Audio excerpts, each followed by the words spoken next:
नमस्ते। इस कोर्स के चैप्टर 24 में आपका स्वागत है। आज हम बात करेंगे एक बहुत ही इंपॉर्टेंट हैबिट के बारे में, म्यूचुअल फंड पोर्टफोलियो का रिव्यू और रीबैलेंसिंग।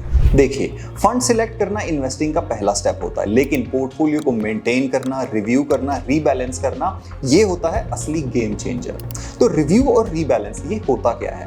रिव्यू का मतलब है वो फंड्स जो आपने 2-3 साल पहले लिए थे, क्या अभी भी सही परफॉर्मेंस दे रहे हैं? क्या उनका एक्सपेंस रेशियो ठीक है? फंड मैनेजर सेम है? एएमसी की रेपुटेशन बनी हुई है कि नहीं? बेसिकली जिन भी रीजंस की वजह से वो फंड आपने 3 साल पहले लिया था, क्या वो सभी रीजंस आज भी वैलिड हैं? और रीबैलेंस का मतलब अगर पोर्टफोलियो में किसी एक एसेट क्लास की वेटेज ज्यादा हो गई हो, जैसे इक्विटी 80% से बढ़कर 90% हो गया, तो उस बैलेंस या रेशियो को वापस फिक्स करना जरूरी है। चलिए पहले समझते हैं कि रिव्यू कैसे करना चाहिए और कितनी फ्रीक्वेंसी से करना चाहिए। लेकिन मैं आपका डाउट पहले ही क्लियर कर दूं कि ये काम आपको हर महीने करने की जरूरत नहीं है, बट हर 12 मंथ्स या मैक्सिमम 18 मंथ्स में एक बार अपने फंड्स को रिव्यू जरूर करना चाहिए। फॉर एग्जांपल, मान लीजिए आपने HDFC लार्ज कैप फंड को 2 साल पहले इसलिए चूज किया था क्योंकि वो इंडेक्स से कंसिस्टेंटली 2% ज्यादा रिटर्न दे रहा था। अब रिव्यू करते वक्त आपको ये देखना है, क्या ये फंड अब भी इंडेक्स को बीट कर रहा है? और कंपैरिजन करना है तो 3 साल या 5 साल के पीरियड से करना है। शॉर्ट टर्म के रिजल्ट्स को कभी भी मत एनालाइज करना, क्योंकि शॉर्ट टर्म में स्पेशली बेयर मार्केट में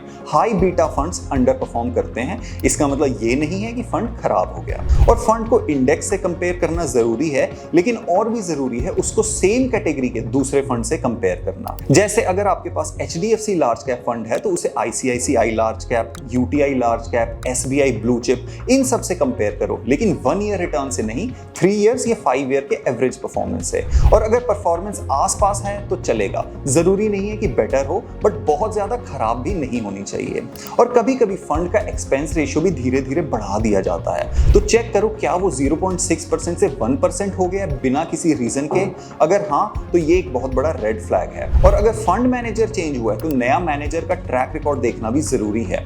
क्या उसने पहले कभी कोई म्यूचुअल फंड रन भी किया है या नहीं? बट अगर मैं आपको ऑनेस्टली एक बात बताऊं, रेप्यूटेड AMCs जैसे HDFC, ICICI, UTI, निपॉन, पराग पारिक, इन सभी में ये रेयर होता है और उनकी फंड मैनेजमेंट टीम्स का पूरा प्रोसेस स्ट्रांग होता है। तो ये चीजें ज्यादातर केसेस में आपको चेक करने की जरूरत ही नहीं पड़ेगी। आपको बस टाइम टू टाइम परफॉर्मेंस पे एक नजर रखने की जरूरत है। अब आते हैं असली इंपॉर्टेंट एस्पेक्ट पे, जो है रीबैलेंसिंग, और ये कब और क्यों जरूरी है। पोर्टफोलियो रीबैलेंसिंग हर साल करना जरूरी नहीं है। अगर आपने पोर्टफोलियो समझदारी से बनाया है तो 3 या 5 साल में एक बार रीबैलेंस करना मोर देन एनफ है। फॉर एग्जांपल, मान लीजिए आप 20 साल दूर हो रिटायरमेंट से, तो आप इक्विटी हैवी पोर्टफोलियो बना सकते हो जिसमें 80% इक्विटी है, 20% डेट।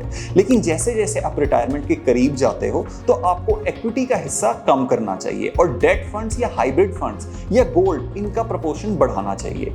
ये ट्रांजिशन स्लो और प्लान्ड होना चाहिए ताकि पोर्टफोलियो वॉलेटाइल ना हो जाए और आपके रिटायरमेंट टाइम आने तक स्टेबलाइज भी हो जाए। दूसरा रीजन होता है पोर्टफोलियो रीबैलेंस करना।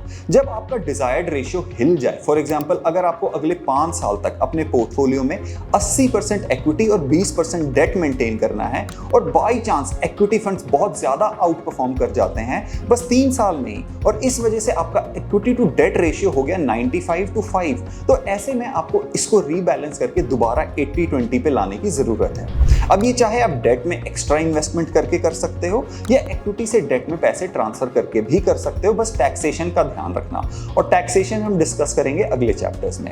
अभी तक तो हमने पोर्टफोलियो रीबैलेंसिंग की बात की, बट एक्सपर्ट इन्वेस्टर्स पोर्टफोलियो के साथ साथ अपनी SIP अमाउंट्स को भी एडजस्ट करते रहते हैं मार्केट सिचुएशन के हिसाब से। चलिए मैं समझाता हूं कैसे। जब मार्केट ऑल टाइम हाई होता है, ये बहुत ओवर वैल्यूड हो जाता है, तो हिस्टोरिकली देखा गया है कि करेक्शन इमिनेंट हो जाता है। बट ये करेक्शन 1 महीने में आए या 6 महीने में या 1 साल में, ये पता नहीं। तो ऐसे में एक्सपर्ट इन्वेस्टर्स अपने स्मॉल कैप और फ्लेक्सी कैप की SIPs को रिड्यूस कर देते हैं, जीरो नहीं, और लार्ज कैप की SIPs को इंक्रीज कर देते हैं।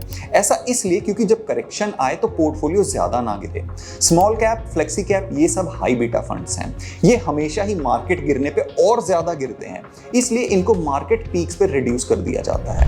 बट इनकी SIPs को रिड्यूस करके लार्ज कैप में ही शिफ्ट करते हैं, डेट में नहीं, सो दैट अगर मार्केट को और ऊपर जाने का मूड हो तो ज्यादा नुकसान भी ना हो, क्योंकि लार्ज कैप भी तो आफ्टर ऑल एक इक्विटी फंड है। सिमिलरली जब मार्केट में कोई मेजर क्रैश आता है तो small cap and flexi caps की SIP अमाउंट को इंक्रीज किया जाता है, क्योंकि जब मार्केट रिकवर करता है तो ये फंड सबसे ज्यादा तेज ऊपर भागते हैं। अब ये SIP एडजस्टमेंट कितने टाइम पे करना है ये आपकी अवेलेबिलिटी और टाइम पे डिपेंड करता है, बट एटलीस्ट हर 3 मंथ्स में एक बार चेक करना जरूरी है, और कुछ चेंजेस करने हो तो वो कर भी देना चाहिए। तो इन कंक्लूजन आपको क्या क्या करना चाहिए? सबसे पहले तो फंड का रिव्यू हर 12 से 18 महीनों पे, और फंड्स को बेंचमार्क और सिमिलर फंड से कंपेयर करना चाहिए 3 इयर्स या 5 ईयर पीरियड के अगेंस्ट। 1 साल की परफॉर्मेंस को इग्नोर करना चाहिए, क्योंकि वो थोड़ी मिसलीडिंग हो सकती है। एक्सपेंस रेशियो और फंड मैनेजर में कोई चेंज तो नहीं है, ये चेक करना चाहिए। और पोर्टफोलियो को हर 3 से 5 साल पे रीबैलेंस करना चाहिए based on life goals, risk tolerance और मार्केट साइकिल्स। रिटायरमेंट के पास आते आते आपको इक्विटी से डेट या हाइब्रिड में शिफ्ट करने की ज्यादा जरूरत है।